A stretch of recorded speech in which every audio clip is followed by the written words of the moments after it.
All right, good morning and welcome. It's now the top of the hour, so we're going to go ahead and get started here. My name is Coral Owen. I'm the Professional Development Coordinator for the Military Families Learning Network, and it's my absolute pleasure to welcome you to today's webinar, the 2016 Personal Finance Year in Review with Dr. Barbara O'Neill. This learning opportunity is brought to you by the Personal Finance Concentration Area of the Military Families Learning Network. Webinar resources, including presentation slides, can be found at learn.extension.org/event/2815 under Event Materials right at the bottom of the page.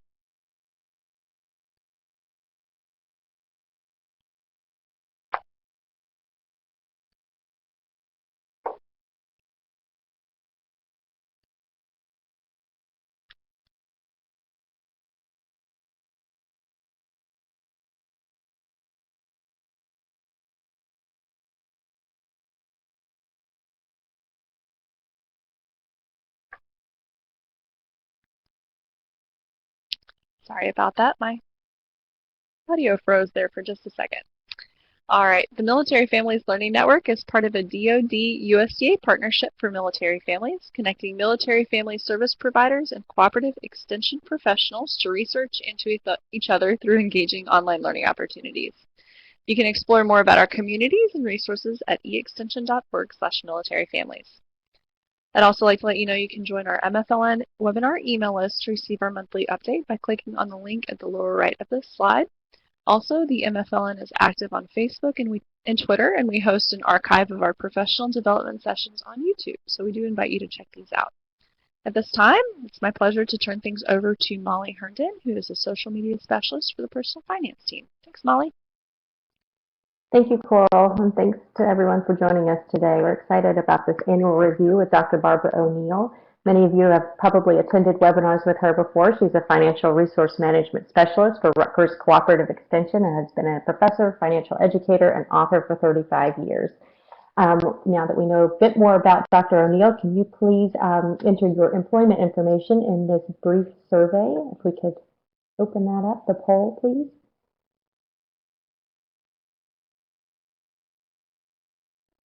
Here we go. If you could just enter in the information that best describes your current employer so we can have a better sense of who is joining today's webinar.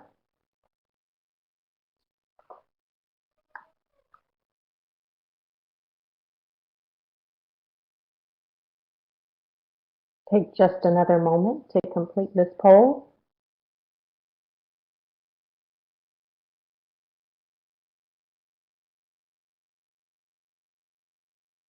Okay, if we can capture that information, I will then turn this over to Dr. O'Neill. Thank you so much for joining us.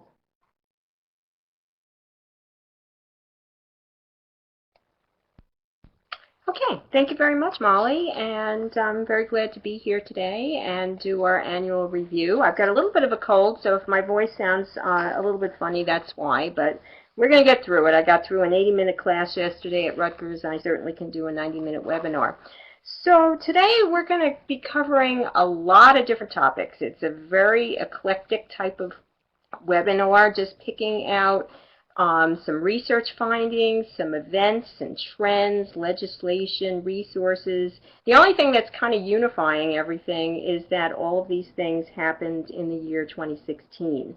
So I encourage you, because each slide is going to have a link to the source resource for the information that I'm providing, that if you have two monitors, I certainly recommend that you follow the webinar on your primary monitor and then just use a secondary monitor to open up the links, and you'll be able to see them in real time if you prefer. And then if you really want to get tech geeky, you could have three monitors going and maybe be putting out some information on Twitter and following a Twitter feed for this webinar as well.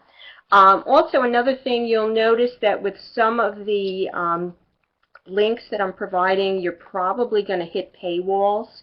Paywalls are where they won't let you see either an article in a newspaper or a journal article without paying. But it's been my experience that if you can get the author and the title from what you're able to see, you can often go back in with a search and be able to access the article, or at least the abstract if it's research, that you're not able to see from a link. So there's usually one way or another you can get the information if you want more detail. So just know that as a way of introduction. So what we're going to do in this 90 minutes is do the 2016 year in review, and it may be the only place where somebody is recapping the year's first personal finance events. The only other group that I know that is doing this is Next Gen Personal Finance, and they'll be doing it for teachers next week. They have a webinar scheduled. But not too many other people are recapping just personal finance. So we'll look at some empirical research studies and the findings from those, some government data, financial events, trends, and products that took place this year, legislation and policies that are affecting personal finance. We'll look at some resources at the end. I'll do a little bit of a preview of 2017 and some of the personal finance changes that we're expecting for next year. And then we'll have some key takeaways at the very end, as we always do. So I put this question out before we got started, and I'm going to put it out again. What do you think was the most significant personal finance event of 2016? And when I put it out before, some people mentioned things that affected them personally, which is fine, and some people were just kind of thinking globally about the economy or current events. So I see Karen saying the election, and probably so because there's just a whole lot of discussion about things that possibly will change next year. So we should have a pretty robust recap in 2017 if some of these predictions hold true. So certainly election was a major event in 2016. So Brexit, okay, yeah, Brexit, and again, the ramifications of that, like the election here, have yet to really be fully fleshed out. Well, that'll be a work of progress as well. Norman's mentioned Wells Fargo. Yeah, we got that in the webinar as well. Andrea mentioning the blended retirement, certainly a big issue. We'll be covering that as well. Medical insurance, we'll be talking about that as well. So you've got a lot of the topics that we've kind of fleshed out in this particular webinar. And keep them coming if you have any more ideas as to some of the significant events. But everything that was mentioned will be covered in more detail. So let's start out with some key findings from academic empirical studies. First one, and again, I guess it's kind of a little bit of a shameless self-promotion, but we were pretty proud of this research that was published in the Journal of Financial Planning, myself and two co-authors. And we had some data from the Personal Health and Finance quiz, which has been online now for about 2 years. And what we were looking at is this whole issue of propensity to plan. If people indicate that they do behaviors that are planning behaviors. And what we found in this article, and this is available online, you should be able to access this without any problem, is that respondents who reported frequent planning behavior, they had higher health behavior scores, higher financial behavior scores, and then we found a positive and statistically significant relationship between people who had higher behavior scores on the health side and also on the financial side. So obviously some relationship between the practices that people have in both areas of their lives. Another interesting piece of research looked at retirement age and life expectancy. And this, of course, is a big topic now because we've got the baby boom generation hitting its retirement years, or what's traditionally been retirement years. And this piece of research found that if you retire after age 65, you may live longer. And they found that the risk of dying from any cause was 11% lower if you delayed your retirement for just 1 year, from 65 to 66. And then this rate of risk of dying fell even further for people who delayed retirement from 66 to 72.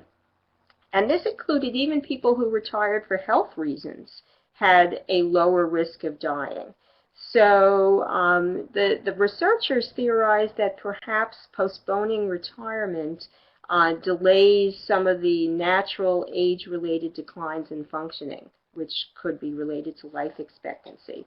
So kind of an interesting study that kind of puts retirement and health, again, in the spotlight together, one affecting the other. We also saw in 2016 a number of studies, particularly this one by Wade Pfau at the American College, about using home equity as a retirement income strategy, and particularly kind of busting the myth, which is something that maybe people thought about, old school thinking back in the past, that reverse mortgages are just to be used as a last resort. And in fact, now we're seeing a number of studies that have found that reverse mortgages could be a financial planning tool, that people don't have to be in desperate straits. They can just use this as kind of a smart planning strategy. So what Wade Pfau did is he studied the use of reverse mortgages to supplement withdrawals from a person's retirement savings portfolio. And he found that the best scenario is if you open a line of credit at the start of your retirement and then delay the use of this retirement, reverse mortgage line of credit until you actually deplete your portfolio. This creates the most downside protection. So this was something that they recommended at the end of the article, that people get that line of credit established early on and then just leave it unused as long as possible. However, they did caution that, like some other strategies that have been well publicized in the past, particularly Social Security, I'll get to that later, lenders or the government could eliminate this strategy. So it's something that is always, you've got to watch the regulations relating to reverse mortgages. But once again, they're not being viewed anymore as simply a last resort. So that's old school thinking. If you've been using that in your presentations, you kind of need to change your thoughts on that. Also, always an interesting topic in research has been this issue of retirement portfolio math and how long money can last. And Craig Israelson did a study that was published in January of this year. And again, looking at what could be the best combination of investment withdrawals and asset allocations to keep your money lasting as long as possible. And he found that if you had 65% of stocks, 35% in bonds and cash, using historical data, you had a 98% of the money lasting 35 years. And you can see the assumptions there for the withdrawal rate and for a COLA increase, cost of living adjustment.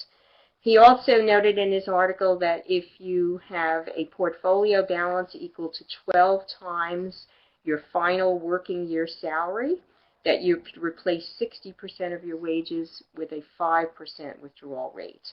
So again, a lot of people kind of tweaking all of this math as far as how long a portfolio can last. Here is another study that was published that developed something that they called the feel-free spending strategy. And what they did there is they defined that as the level that you could withdraw your money where you wouldn't have to worry about depleting your savings. And what they did is they took a person's age and divided by 20.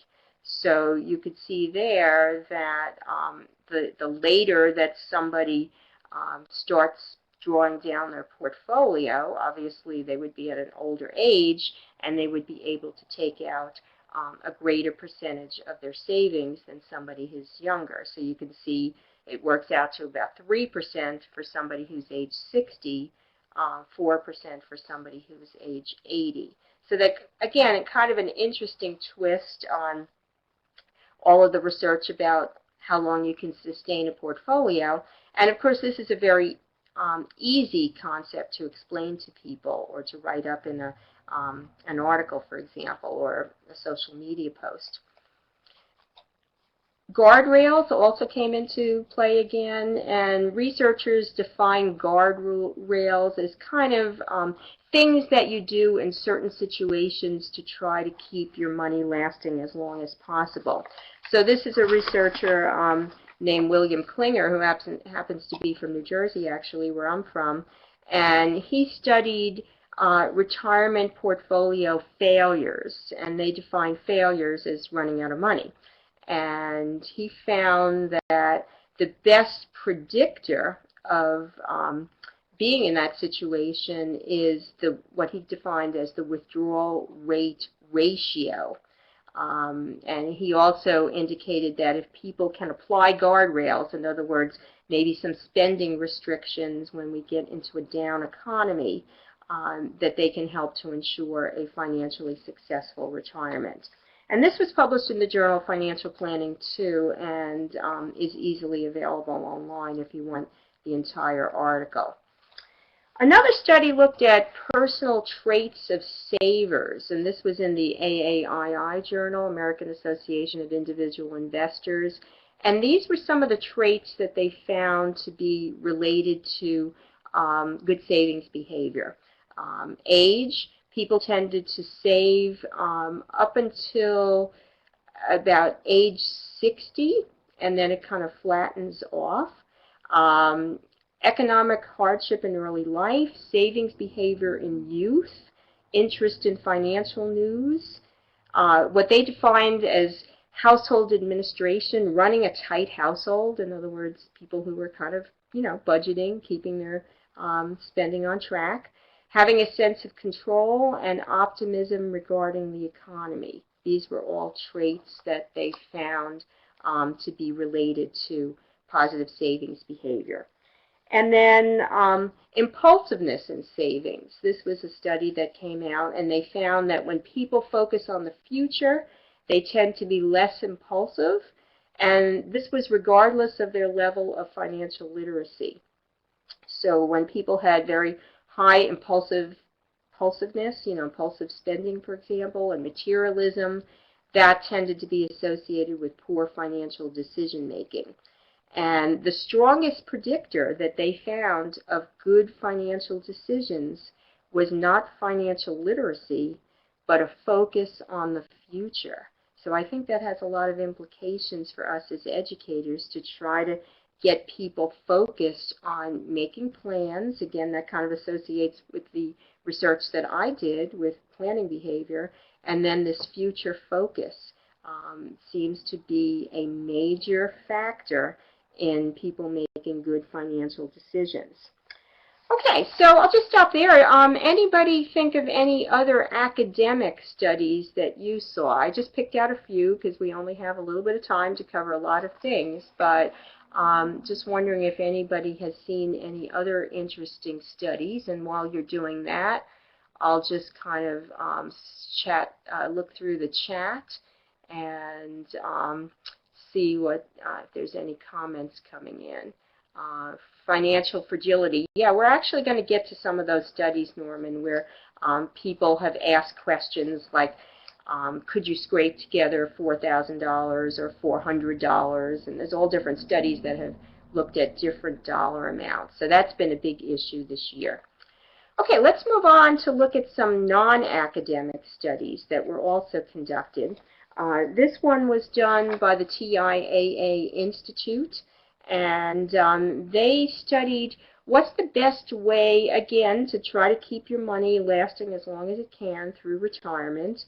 And is it best to do the 4% rule that's commonly been cited, where you take 4% of your portfolio balance and then you inflation adjust it for each year for keeping your spending up with inflation, or do you use annuities? And what they found in their study is that the best way to sustain your portfolio is to do both. To put half of your savings into a variable annuity and to get additional income from your withdrawals that you make from your portfolio, from stocks and bonds. And they modeled out different scenarios and found that the combination approach actually provided the best mixture of income and, more importantly, ending wealth. How much money are you left with at the end of a person's life? So again, it's not an either or. They're suggesting that people do both. Okay, EBRI. Every year, the Employee Benefit Research Institute does their Retirement Confidence Survey, or the RCS. So it usually comes out in April, so this year was no exception. And they found in the 2016 version of their study that 69% of workers or their spouse had saved something for retirement. So I guess you could do the flip side and say, 31% did nothing. A considerable gap between workers' expectations and retirees' experience about timing, about when you leave the workforce. And this they find this every year, that the workers think that they're going to work much longer than the retirees in their sample report actually working. And for many of the retirees, they ended their work life perhaps sooner than they wanted or anticipated, either because of a downsizing, because of health issues, or because of caregiving issues. So there's a big disconnect between what the workers say they're going to work to as an age versus what the retirees say they actually work to. 48% of workers or their spouse had calculated the amount of money that they need to save for retirement. So again, flip side, 52% of people, more than half, have not done that calculation. Perhaps the most troubling statistic that I see every year in this study is when they look at the actual savings behavior in dollars and cents. 54% of workers had less than $25,000 saved for retirement. And this excluded the value of their home and a defined benefit pension. But that's still, a pretty low dollar figure for when you think about this money has to sustain you for your lifetime. And even more troubling, in that 54% were 26% who had saved less than $1,000 for retirement. So again, a pretty small percentage of people doing that. A study came out from the AICPA, the group that represents the certified public accountants, and they reported that millennials have two major obstacles saving for retirement: student loan debt, and then also what they called the pessimism and scars from the 2008 financial crisis. Because many of these millennials were coming of age when that crisis hit, particularly the older millennials, and even the younger ones saw the effects on their parents, where their parents lost value perhaps of their house and or their 401k plans.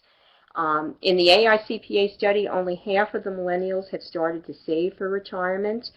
Half reported fearing losing their savings in retirement, again, perhaps because they had seen their parents do so. And the real takeaway from this article was that you need to reassure the millennials that you're outreaching to, and I'm thinking particularly of our military PFMs who are working with the young enlisted, reassuring the millennials that time is on their side. And that's what I did yesterday in my class at Rutgers. I did my annual lecture, 20 Steps to Seven Figures, and I didn't let my cold keep me down because I needed to get that message across to my students that they have time to invest, and that time diversification is really a very powerful thing, that you, over a long period of time, you're going to have much less fluctuation in the value, particularly of stocks, than you would have in shorter periods of time.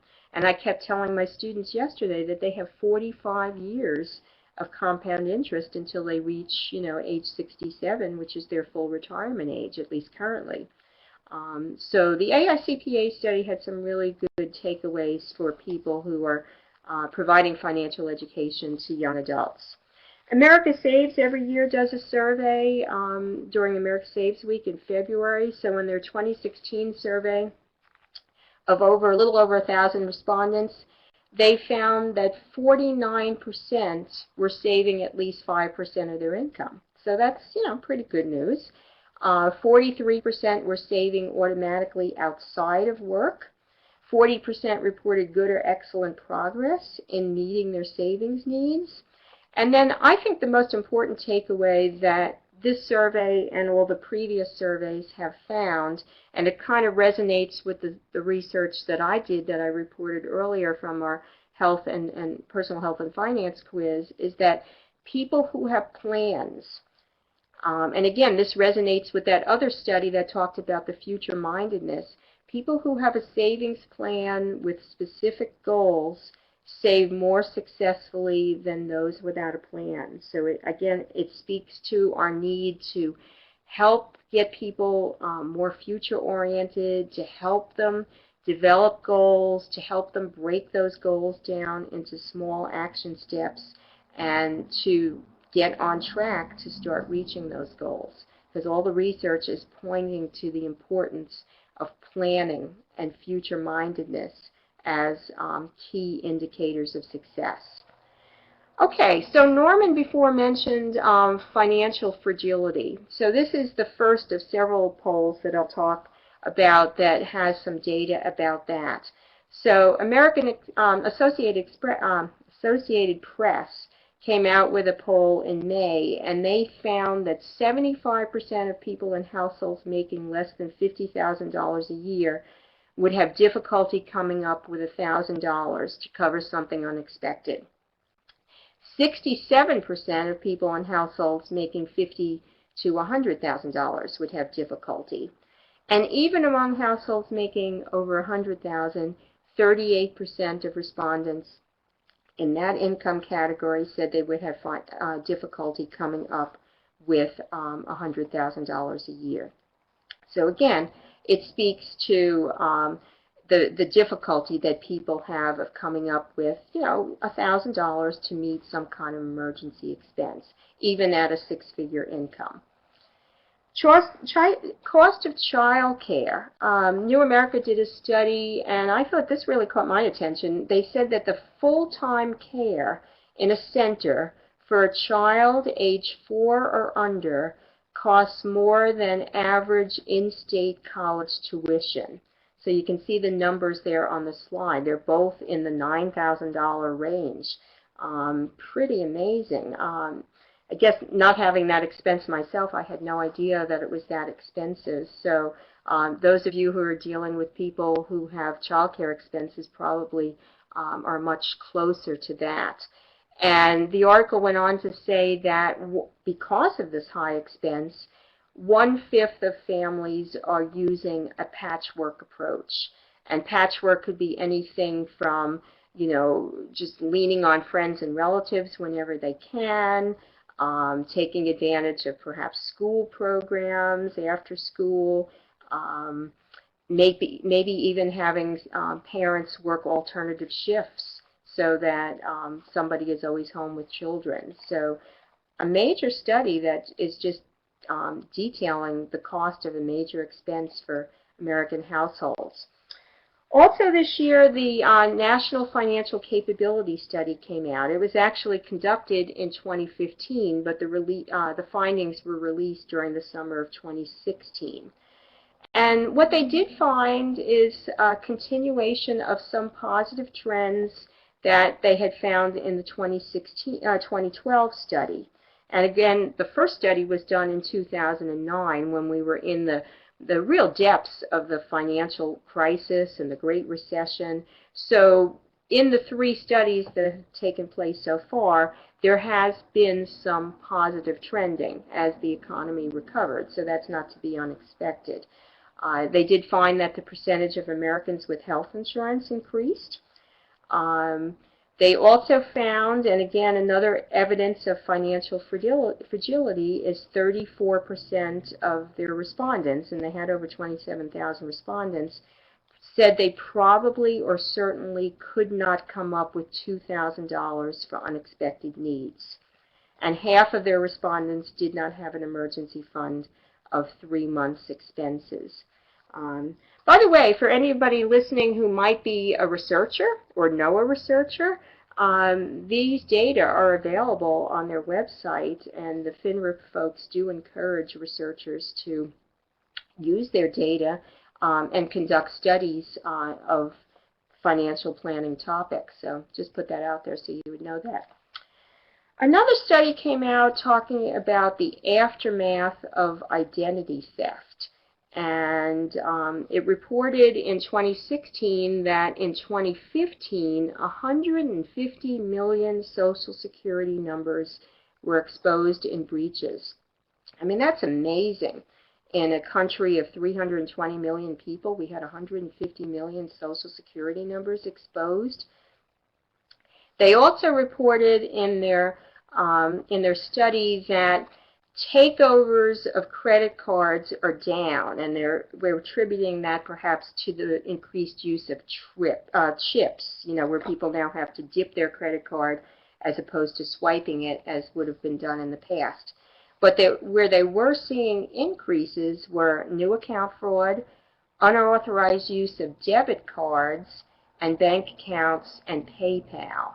So one thing we always know about people who are criminals, if one avenue of committing crime gets shut down, they tend to try to come up with different ways to perpetuate their fraudulent activity. So we kind of saw that with identity theft. Also pretty telling in this report, they found that half of the tax fraud victims were forced to borrow money or apply for government assistance when they did not receive refunds. So those of you that have heard me before, I'm not a big proponent of people having big refunds, particularly people who are living on the financial edge, because if something like that happens and your refund request is held up because of an identity theft case, you could be in that situation, as this report did find in many cases. Okay, so those were some research studies that were done from other sources. So I'll take a break here to basically take a drink of water, because my voice needs to hold out for another 60 minutes, and see if anybody has any other studies that you found that came from, maybe not from academic sources, but maybe from government or nonprofit agencies. If you do, please put that in the chat.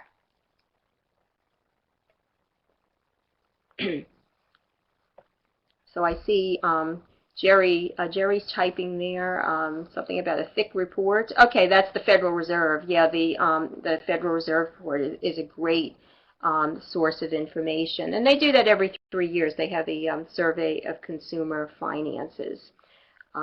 Okay, so let's move on then and talk about some findings that came from government, from basically from federal agencies.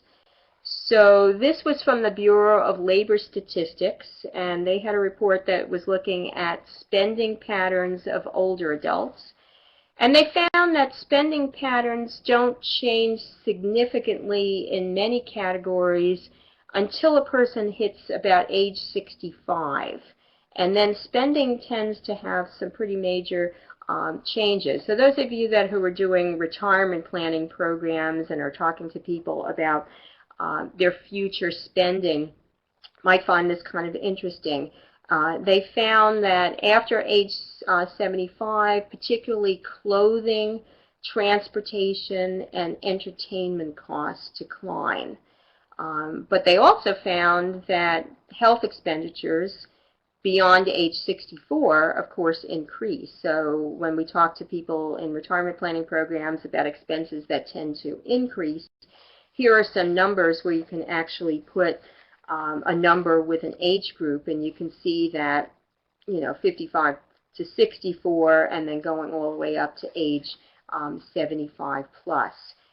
And these are some of the statistics from BLS. Some interesting statistics if you're doing any work with credit card. People might ask you sometimes in a class, well, how much money do people have on credit cards? So according to some statistics that came out from Census and Federal Reserve, the average American household debt was $5,700, but this included households with and without a revolving balance. So some people are just pure convenience users of credit. They charge, they rack up maybe some reward points, but they're not paying any interest because they pay their balance in full. When they looked at balance carrying households, just the people who were carrying balances, the average was a lot higher, $16,048. And according to this study, 38.1% of all households are carrying some sort of credit card debt. So they are revolving a balance, according to this government data that were presented here. Baby boomer debt. This is kind of interesting too, because of course the baby boomers are hitting retirement, and the Federal Reserve had this study, and they found unprecedented debt loads for older Americans. So this is pretty scary stuff. You've got a lot of older adults who are going into retirement or living in retirement with a lot of debt. So the average 65-year-old borrower has 47% more mortgage debt and 29% more auto debt than 65-year-olds in 2003. And as you probably have heard, another type of debt that's been growing among the older adult category is student loan debt. So they either have their own student loans or they co-sign loans for perhaps a child or a grandchild, and have that debt hanging over them. Okay, we heard somebody before in the chat talking about some personal positives in 2016, that their income and their net worth increased. So this was a report from the Census Bureau, and they did find an increase in the median income. So if anybody asks you in a program, well, what's the median income? And remember, we use median and not average to report incomes, because you would have a lot of rich people, like Bill Gates, kind of skewing the numbers if you used averages. So we use median when we talk about household incomes. So the Census Bureau in September reported the first gain in household income since 2007, since we kind of went into the financial crisis. The largest annual gain since the Census Bureau began releasing data in 1967. And the median household income in 2015 was $56,516. And this was up 5.2% from a year earlier after inflation.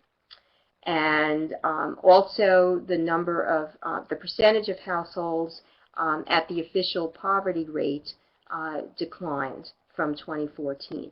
So all the numbers were moving in the right direction. Of course, that doesn't mean that every household in this country is feeling the positive effects of these numbers, because these are obviously national statistics. We'll get to that later.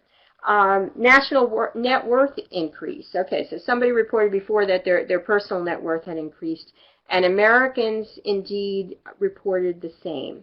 So the Federal Reserve found a collective net worth for all U.S. households of $89.1 trillion. And they attributed this primarily to the stock market being strong, rising home values, and increased bank deposits. So those three things were kind of driving the increase in household net worth. However, they also reported in the same government report that more than 3 million households remain underwater on their mortgages, meaning that they owe more than the value of their house at this current time. So there's still some negatives out there. And in fact, this next article kind of talks about that in even more detail. It refers to a tale of two Americas. And what this article says is that the national averages that have indicated recovery, such as the ones that I just shared on median income and net worth of households, they are masking a lot of the reality for some households in this country. And I guess we certainly saw that reflected in the past election season. National statistics do not reflect the experience of many people. So what this article talks about is that the income and the assets of the upper 10% of households who have done very well are skewing the data that are used by government officials and others to measure economic health. And the article also talks about the fact that there's been what they call a hollowing out of mid-level positions in the workforce, meaning that the growth tends to be on, higher income, very specialized types of professional positions, and then, of course, at the lower end, in the service industry sector with many low-income positions.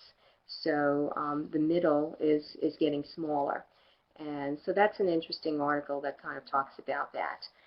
Back to our financial fragility, another government study, this one from the Federal Reserve.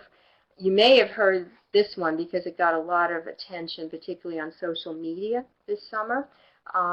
Federal Reserve came out with a study that said 46% of adults said they could not cover an emergency expense costing $400. Never mind the $1,000 and $2,000 that we heard about previously. This is $400. And that the only way that they could cover the $400 expense would be to sell something or to borrow something or just not cover the expense, I guess. They also found in this study 31% of people who were not retired had no retirement savings or pension. So again, just another indication of the fragility of American families. But again, there's the flip side. Another article found that the upper middle class is larger and richer than it has ever been. Upper middle class is defined as household earnings, at least in this study, of $100,000 to $350,000 for a family of three. And in 2014, the latest data that were reported this year, 29.4% of the population is now upper middle class.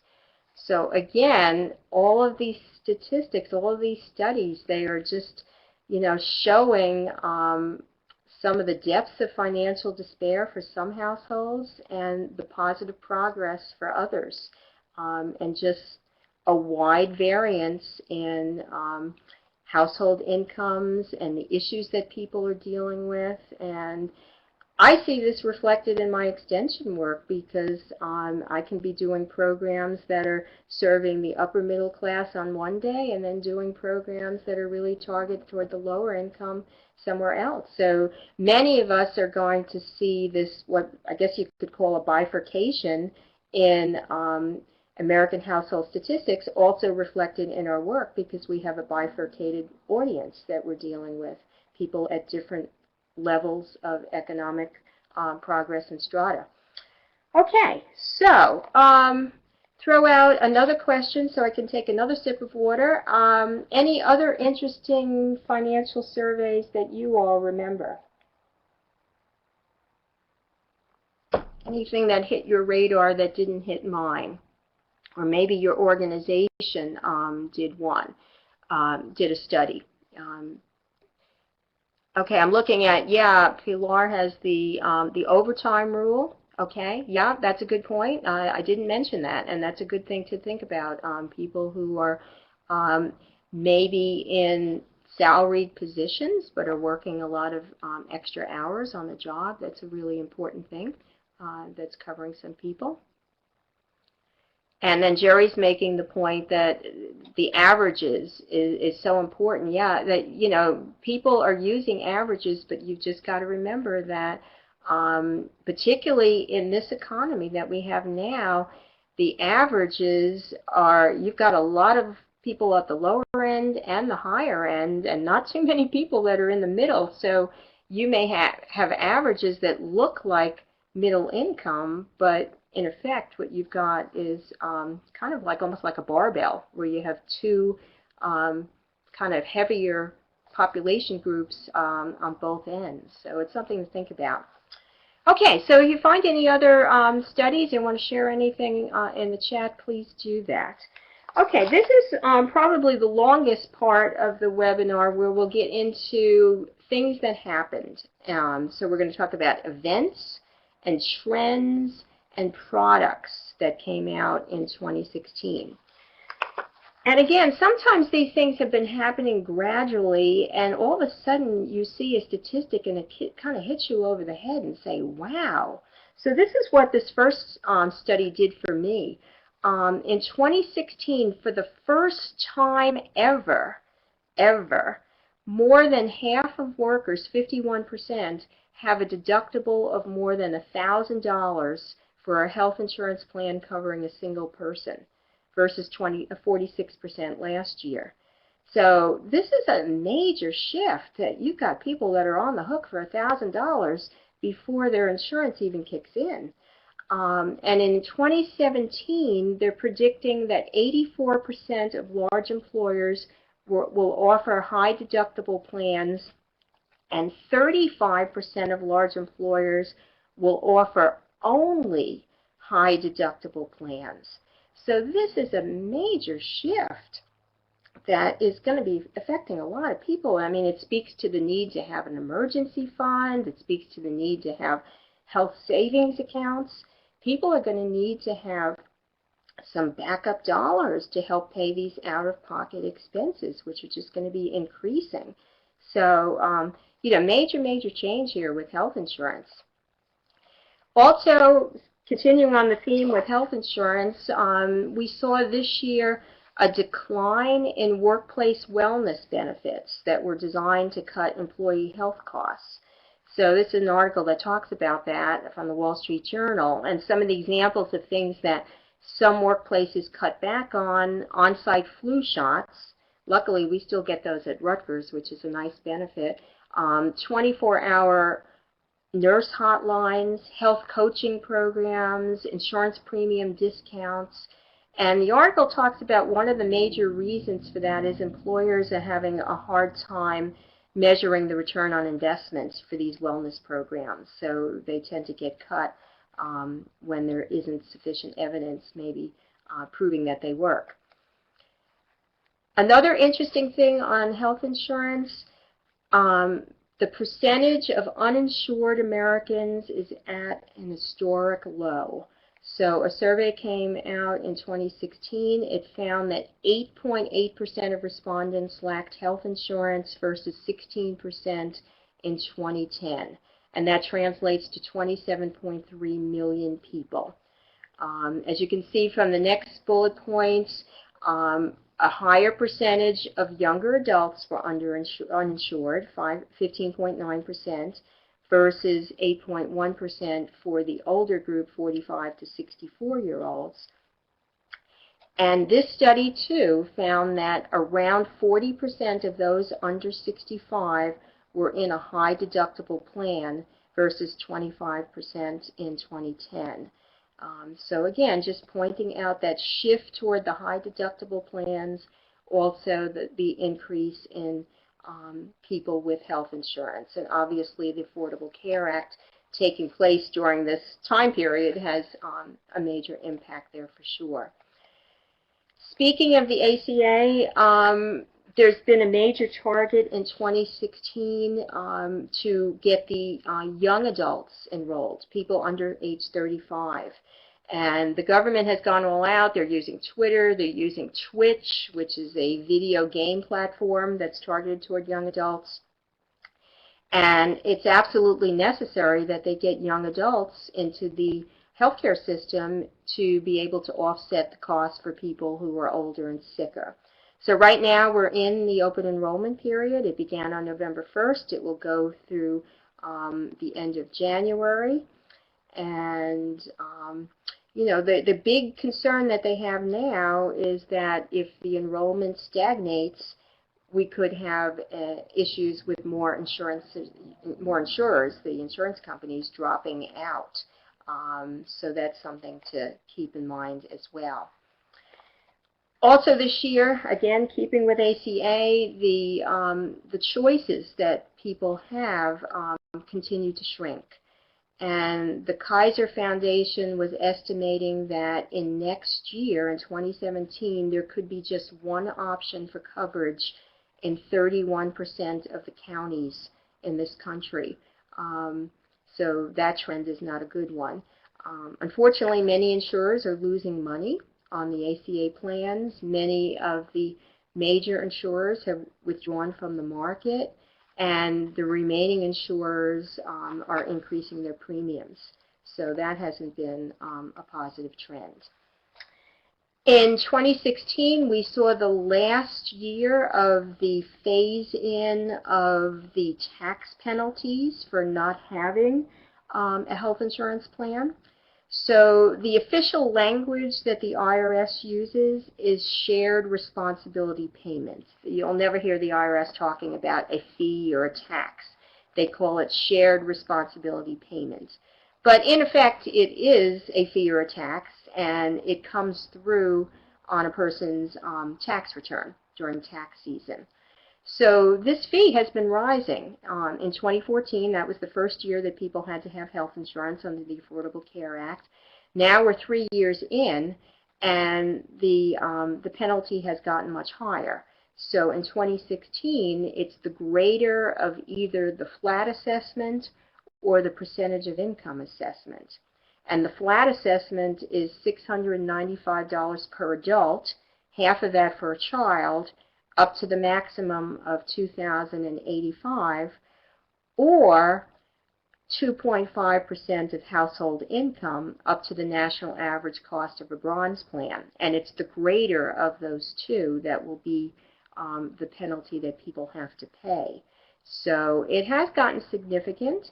There are reports that more people have been enrolling since the system opened.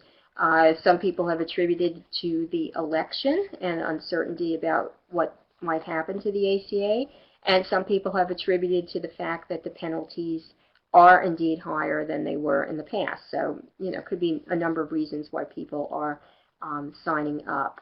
But those penalties have increased, and in the future, they will be indexed for inflation.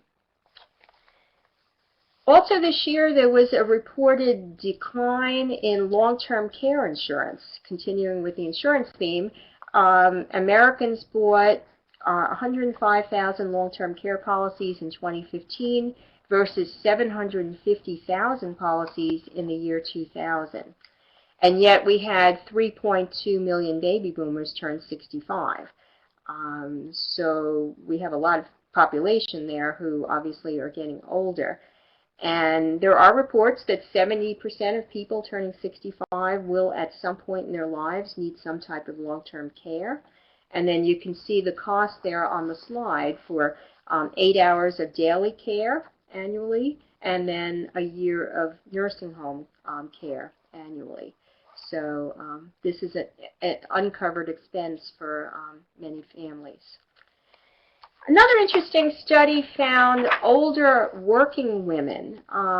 Since 2007, the share of older working women, and they define that as age 65 plus, has grown, while the percentage of every other category of U.S. worker by age or gender has declined or is flat. So this is kind of going against the grain as far as workforce participation. It's older women. 1 in 7 women are working past age 65 versus 1 in 12 in 1992. And they're projecting that by 2024, it will be 1 in 5 women, 20%, will be working past age 65. And the article talks about a combination of financial need and also people who just enjoy their jobs and find work to be rewarding. Another big milestone this year, and I don't know if anybody listening is in this milestone, and if you are, you can tell us in the chat if you're one of these people. The oldest baby boomers turned 70 in the year 2016. So in 1946, 3.4 million babies were born, the first of the baby boomers. 2.5 million living baby boomers are turning 70 this year. They either have or they will by the end of the year. Those people who reached age 70 can expect about 15 more years of life. There's an increase in people, again going back to that other study about the older working women, there's also a trend, an increase in people who are age 70 plus working. And they're predicting that by the year 2024, 1/4 of people who are between the ages of 70 and 74 will be working. And they're attributing some of it to people saying that they want to or they have to work. And also, remember that the baby boomers were followed by the much smaller Gen X generation, before the millennials were born. So there could be some staff, labor shortages, particularly in some fields, that might keep people in the labor force longer. This, in fact, is what's been happening in Japan.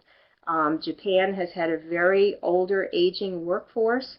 They haven't had as much immigration as the U.S. has had, and they're finding severe labor shortages now, and many of their people in their 70s in Japan are working. So we may see a little bit of that here, too, in this country as well. Another big milestone is that the oldest baby boomers now, who are turned 70, are going to have to start taking their required minimum distributions. So this will be another teaching moment for those of you that are working with those audiences. We found in e-extension that RMDs are an area that many people just do not understand. And we said 5 years ago, and the baby boomers haven't even started to retire yet, and people are clueless.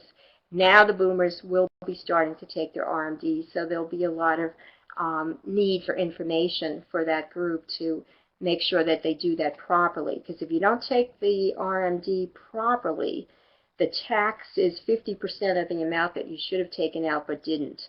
And it's the highest tax penalty out there, basically. So you've got to do it right. So a real teachable moment for a lot of baby boomers. And also the other thing that I mentioned before, never before have so many 70-year-olds owed money on their house. We just got a whole lot of people going into retirement still owing money on their mortgage, whether they took out a late mortgage or they kept refinancing or home equity, whatever. They've got debt on their house and they're, turning 70. So that's a big difference than we had in years past.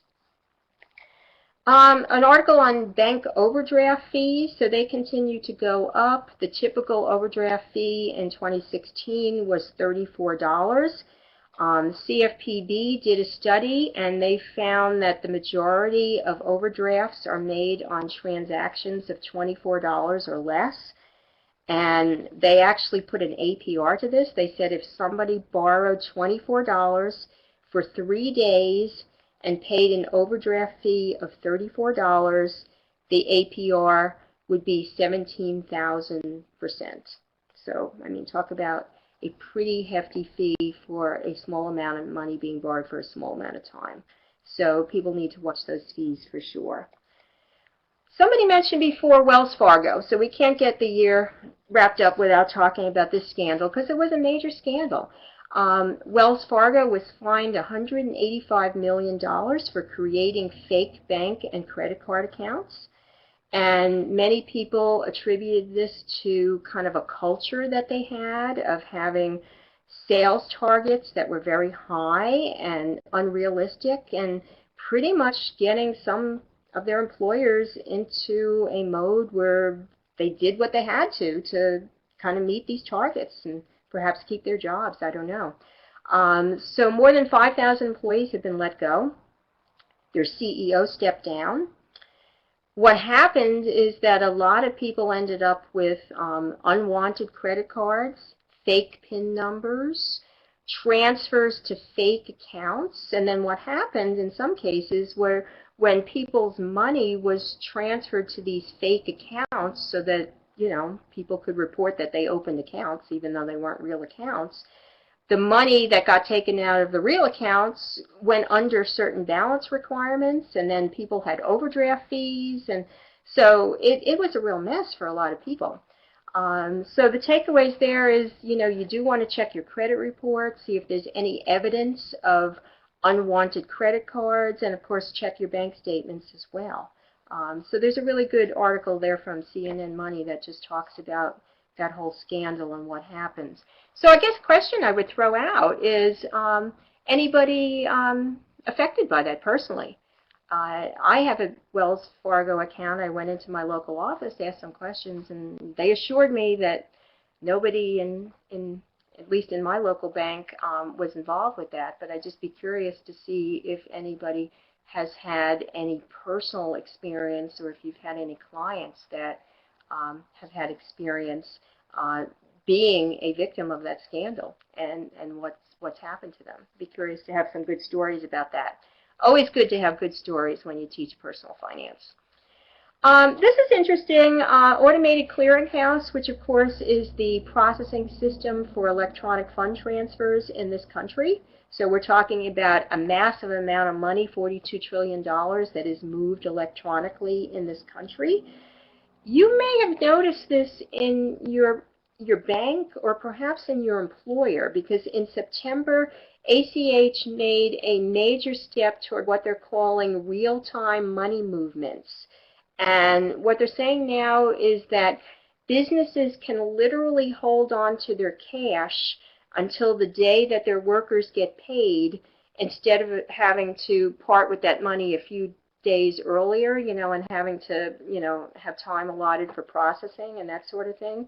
So money is going to be able to be moved a lot faster than it has in the past.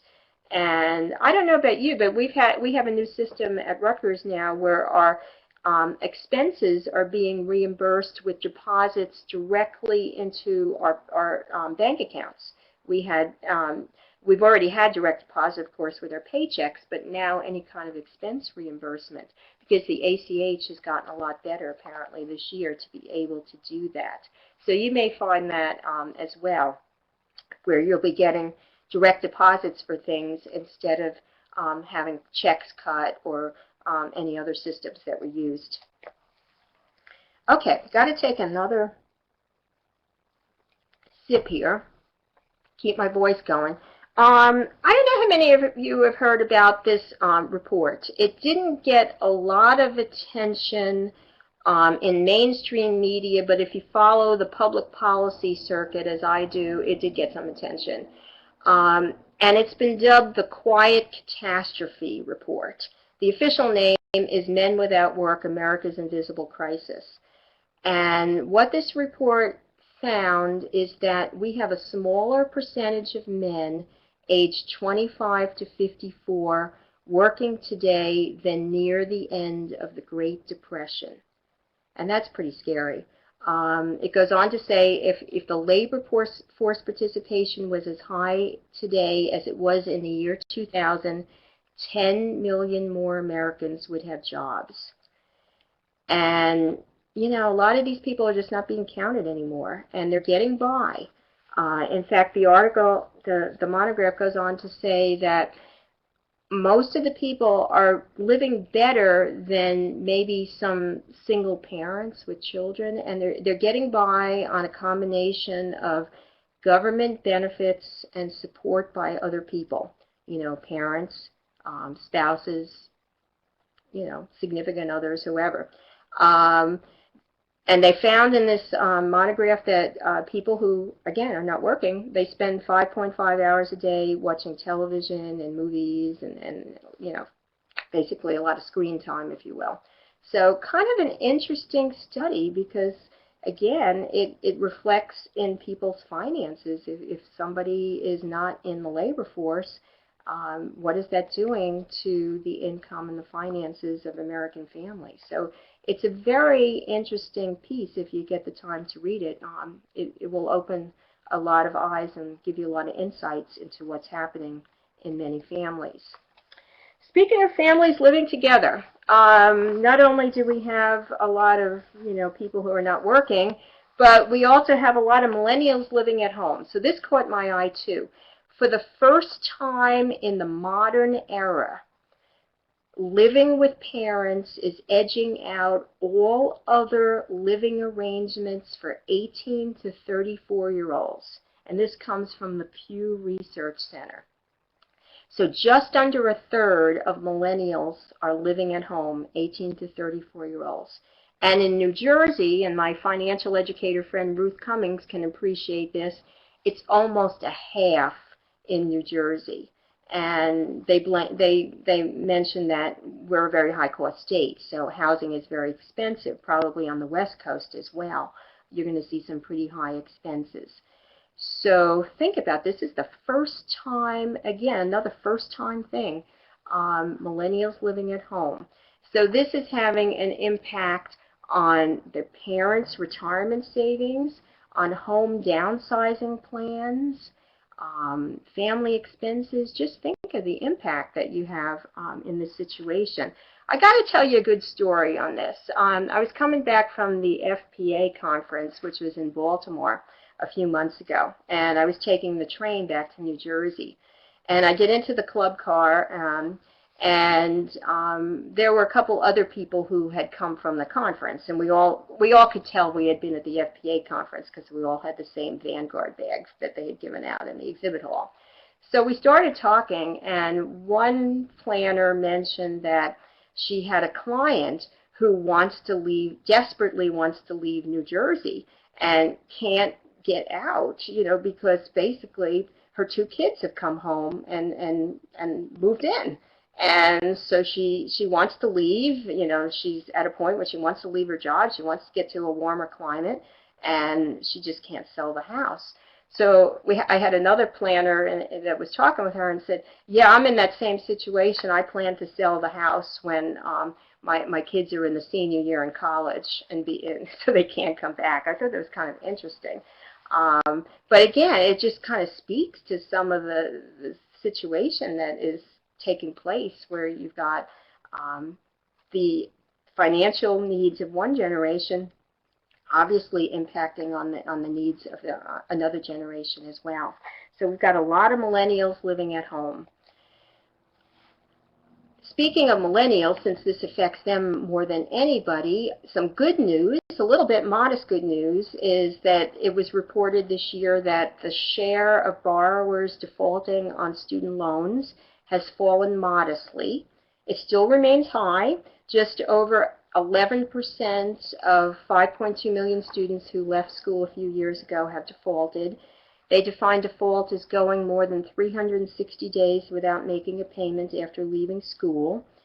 And they suggested in this article some of the reasons why we're heading in the right direction are more students are finding jobs, which is good, and also the increased use of income-driven repayment plans that are making the payments more affordable for students because they're based on their income, and not just the standard repayment plan.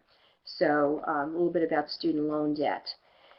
Another thing that we've seen this year is, this kind of started in 2013 when Discover was the first major credit card issuer to give customers free access to their FICO credit scores.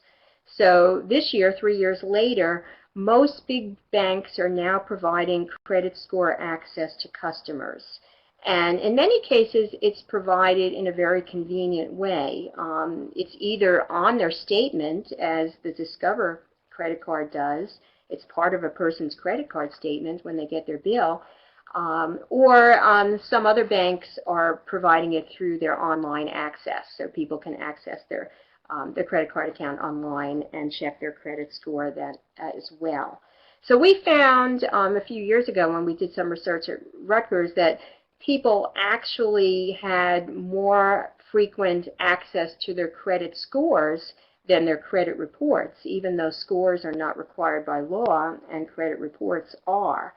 And it probably has something to do with this free access. So the article that I have here found that they estimate that 100 million Americans now have access to their credit score through their credit card or their bank. And it's important to remind people that accessing your credit score, or your credit report for that matter, does not impact your score, because you're not actively applying for credit. You're just basically checking your own status.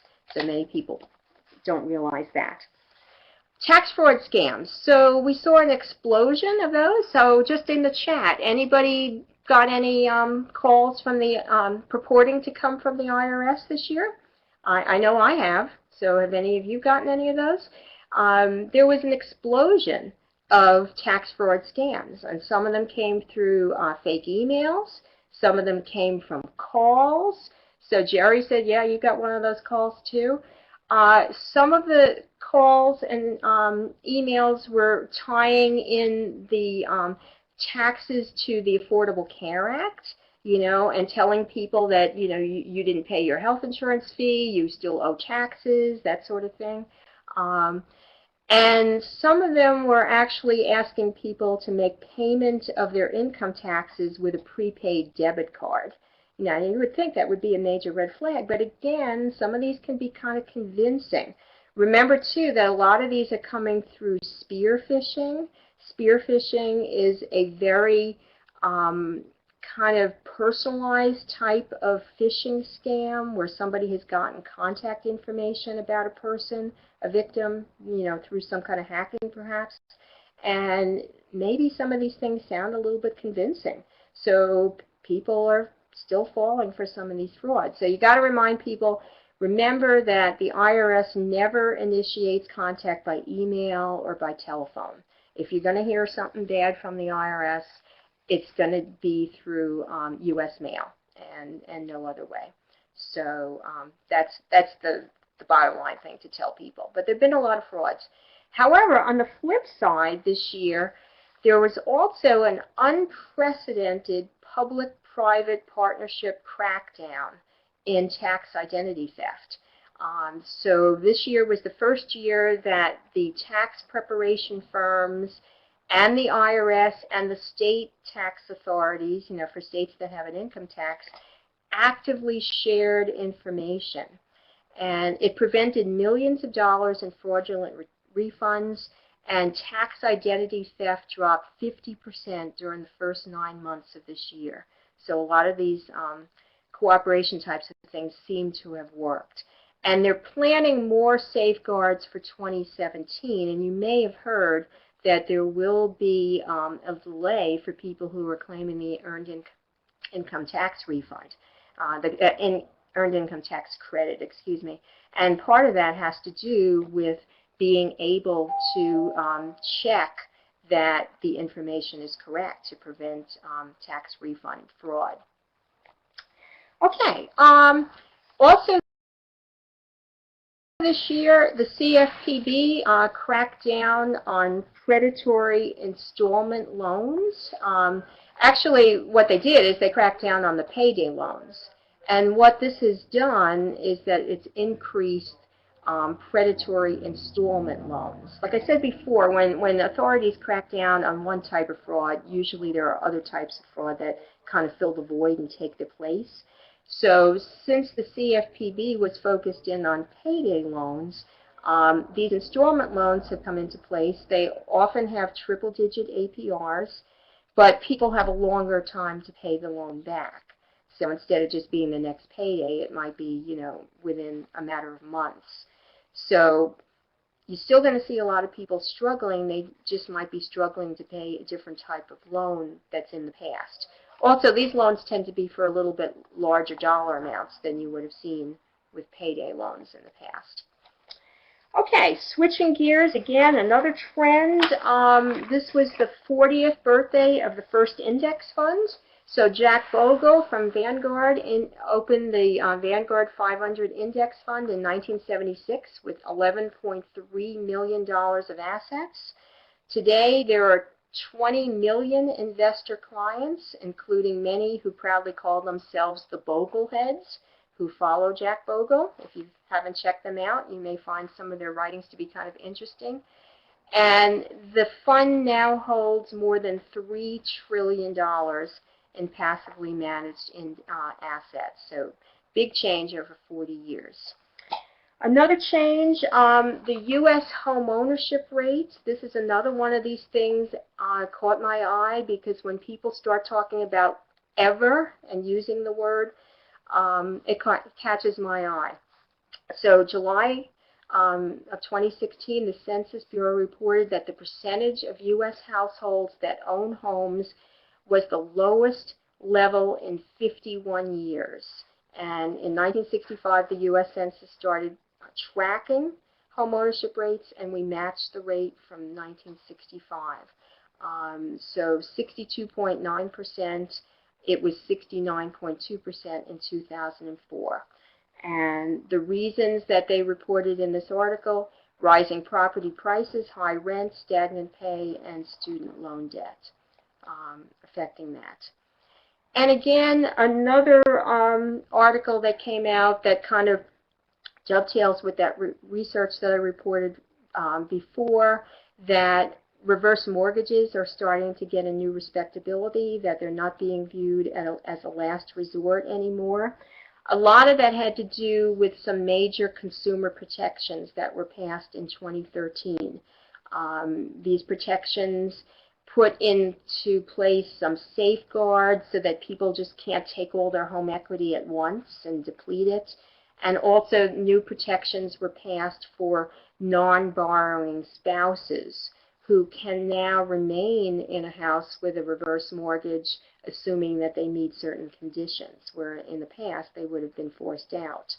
So again, we're seeing a combination of these new protections and also the empirical research results stating that reverse mortgages can be used as a financial planning tool. They can be used to help a portfolio recover after market downturns.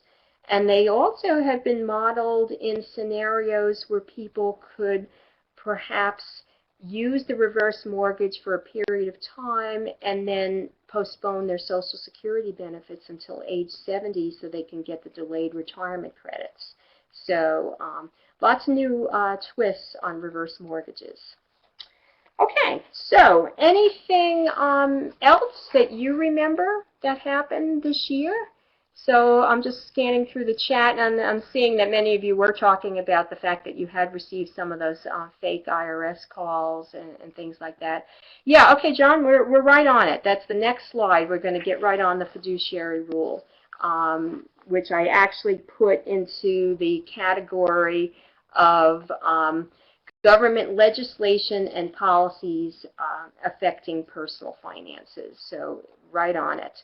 So the first thing that we saw in 2016 is that the IRS clarified acceptable reasons for the waiver of the 10% penalty and ordinary income tax on rollovers that are not done in retirement plans within a 60-day period of time. Before, it was kind of a case-to-case kind of thing, and there wasn't a whole lot of clarification. So they issued a ruling on that. I've got a link there to the IRS publication. These are not really good reasons that you want to have in your life, though. You know, these are pretty major things, but they will give you a waiver from the IRS, and they would be things like a financial institution or the Postal Service making errors so that people, you know, obviously didn't get their money in a reasonable period of time, misplaced distribution checks that people never received, severe damage to a principal residence, death or serious illness in the family, or incarceration. So again, not really good things that people want to have in their life, but they now are specified in the IRS clarification. And then, as John mentioned, there's the fiduciary rule, which came out. And from what I'm reading, I'm seeing all sorts of conflicting advice, predictions, recommendations as to what will actually happen in 2017, given that we'll have a change of administration in Washington. But the rule as it was written, this is the language that comes right from the Department of Labor. It's talking about covered investment advice that has to do with recommendations that are related to retirement plans. So you can see this is kind of real legalese that's talking about investment properties, recommendations, securities, mentions IRAs, that sort of thing. Breaking it down, what the rule was kind of proposed to do was to eliminate high fees and commissions that are associated with advice related to retirement plan assets. And it's obviously covering financial advisors who are providing guidance on retirement plan assets to their clients. It talks about reasonable compensation, and it's supposed to take effect in April of 2017. So we're going to have to stay tuned on this one. Many retirement services firms have been tweaking their policies and procedures, and we could probably expect to see more of that in the months ahead as this gets a little bit more clarified as time goes by. Also, we saw this year changes to Social Security claiming strategies. So the old file for and suspend strategy that was used, that window kind of closed in May of 2016. There is a limited window for people who were age 62 by the end of last year. So these would have been people that were born in 1953 or earlier. They can do a restricted applications for spousal benefits, but only at their full retirement age.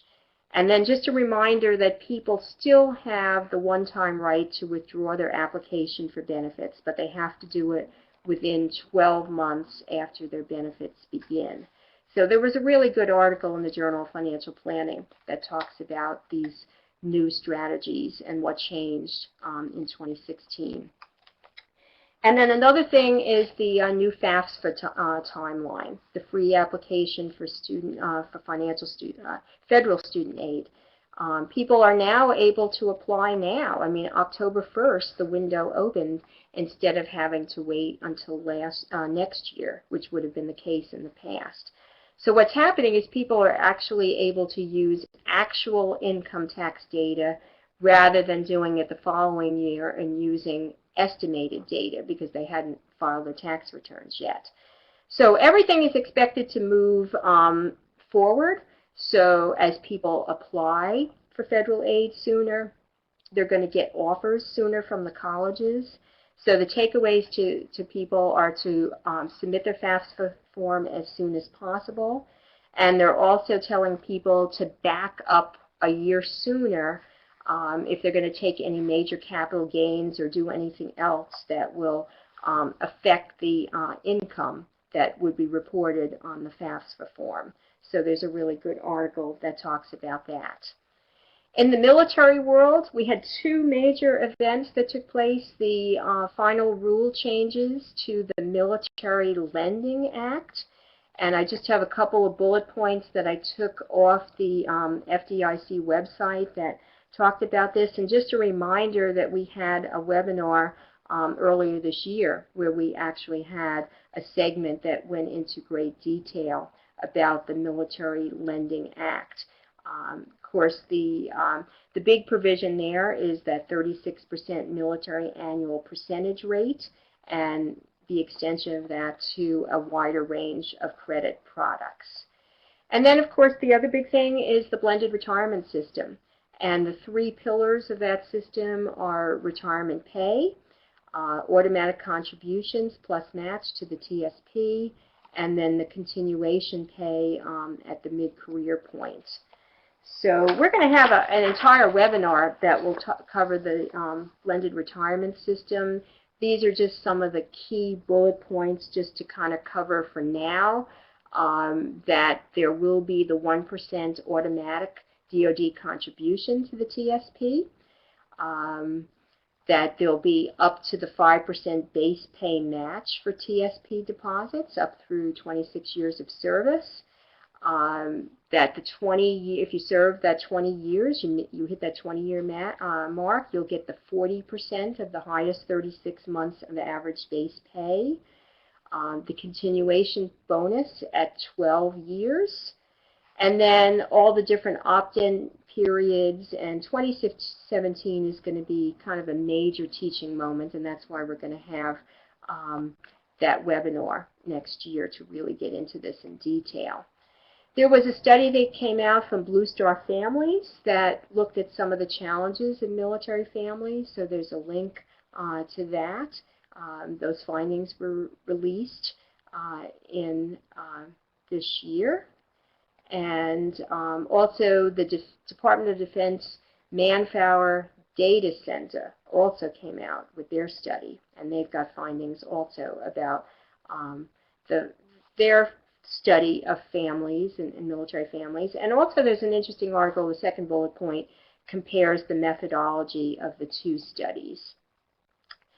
Anything else that you can think about that came about in this year? And we've covered a wide range, but if there's anything else, please put that in the chat. And I see John has some information there about the BRS as well. Just looking at the time, I'm going to breeze through some resources that came out this year. Either they came out for the first time or they were updated. The annual limits relating to financial planning, this comes out every year from the College for Financial Planning, and it's a 2-page summary that has all the limits for retirement savings plans, Social Security, and everything else. Next Gen Personal Finance, I surveyed them and asked what's new in their shop.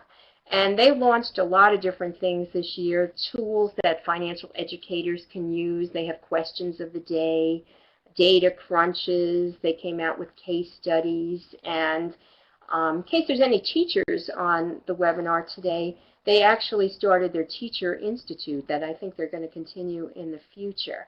And they also did podcasts. So each week they interview a different person in personal finance and do a podcast with them. NEFI, I surveyed them as well, and they added new content to their, what they call their SAM program, Smart About Money. So they have 3 new courses that they added, and new worksheets, and common money questions that they added. They also revised the evaluation toolkit and the cash course, which is designed for college-age students as well. And then another thing that NEFI came out with this year was their white paper. It was just issued last month, and it talks about evaluation of financial education programs. And there's 10 different sections to this white paper that get into evaluation of programs for different types of audiences and different types of topics like retirement planning, education. CFPB updated their list of resources for financial educators. Jumpstart Coalition updated their Making the Case document. So every year they put this out and they update it. And it's just chock full of statistics that make the case for the need for financial literacy education. E-Extension came out with a series of 10 fact sheets, 2 or 3 page fact sheets dealing with a variety of topics related to student loans. And Rutgers Cooperative Extension, we expanded our database of lesson plans, and there are now 11 lesson plans. They're designed for high school teachers, but could also be adapted for other audiences as well. And then the Road to Financial Wellness, any of you that were at AFCPE heard Jason Vitug talk, and we proudly launched the Road to Financial Wellness at Rutgers this year, and we we videotaped his entire presentation. So if you didn't hear Jason at AFCPE and didn't get a chance to go to one of his pit stop events, you can listen to the presentation that he made at Rutgers through that link. Okay, so any other resources that anybody can think of, please put those in the chat as well. If you have a link to those, that would be great. Meanwhile, I'm just going to give you a preview of what's going to happen in 2017. Social Security announced that a pretty significant bump up in maximum taxable earnings. So this is the maximum income that people will earn before they no longer have to have FICA tax taken out of their paycheck. So it's going to go up to $127,200, up from $118,500. Quarter of coverage is just going up $40, a little bit of a jump in the earnings limit, about a $1,200 jump in the amount there. Although I'm thinking that slide was redone improperly. It should be switched. It should be the 2017 would be the higher amount. And then maximum Social Security benefit, just a slight nudge about that. And then if you're dealing with anybody getting Social Security, they're going to get a very minor 0.3% increase in their COLA for next year. Health savings accounts, pretty much the same. The only thing is a very minor $50 increase in the contribution limit for somebody who is having a self-only plan, health insurance that just covers one person. And then the retirement savings plan contribution limits, pretty much everything is the same. I mean, they're going to increase the phase out slightly for the IRA savers, and the AGI limits for the savers credit. They'll be inflation adjusted. Pretty much the same limit, however, for contributions to tax deferred plans. So $18,000 for your employer plan if you're under age 50, and then you can have up to $24,000 with the $6,000 catch-up if you're age 50 and over. So that's 2016. And one other thing, standard deduction is going up $50 next year for singles, and then $100 for couples. Standard deduction going up for heads of household as well, just a little bit. And maximum earned income tax credit has been announced for next year, and then a slight increase in estate tax exclusions as well. And that's pretty much it in a nutshell. We're just at 12:30. Couldn't time that any better. I'm going to turn it back over to Molly. Thank you, Dr. O'Neill, and thank you all for joining us today. Please continue the conversation on Facebook and Twitter. And also, to earn your CEUs, you can click this evaluation link here, and then you'll be routed to the 10-question post-test that you'll need to pass with 80% or higher to be emailed your certificate of completion from today's session. We hope that you will join us in our private and moderated LinkedIn group, which is for service providers partners. You can find the link to that on the bottom of this page here. And we hope that you'll join us for our next personal finance webinar on January 24th of 2017. We'll be discussing the foreclosure process. So please mark that on your calendar. And I will turn this back over to Coral Owen. Thank you so much for joining us. Thanks, Molly. Another huge thanks to Barb for sharing her expertise today, to everybody who chimed in with their own personal feedback and experience throughout the year of 2016.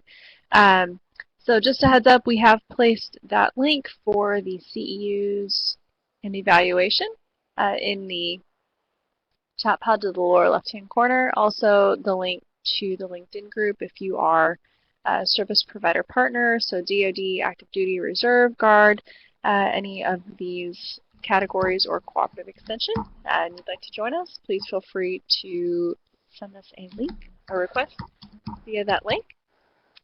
We will leave the room open for just a couple more minutes in case you need to collect any information. If you have any questions as kind of a follow-up, please do not hesitate to email us. So, I think the last item is that we will be posting the recording of today's session to that learn.extension.org link in case you do have any bits that you missed today, or if you would like to share any of this information with colleagues. So thanks again for tuning in. We wish you a wonderful rest of your week, and we will see you in 2017. Thanks, Coral. This is Barb again. If anybody has any follow-up questions, feel free to send me an email at o'neill@asop.rutgers.edu. I'll put it in the chat in a minute. And kind of losing my voice with my cold, but I certainly can type, no problem. So feel free to do that as well. Thanks.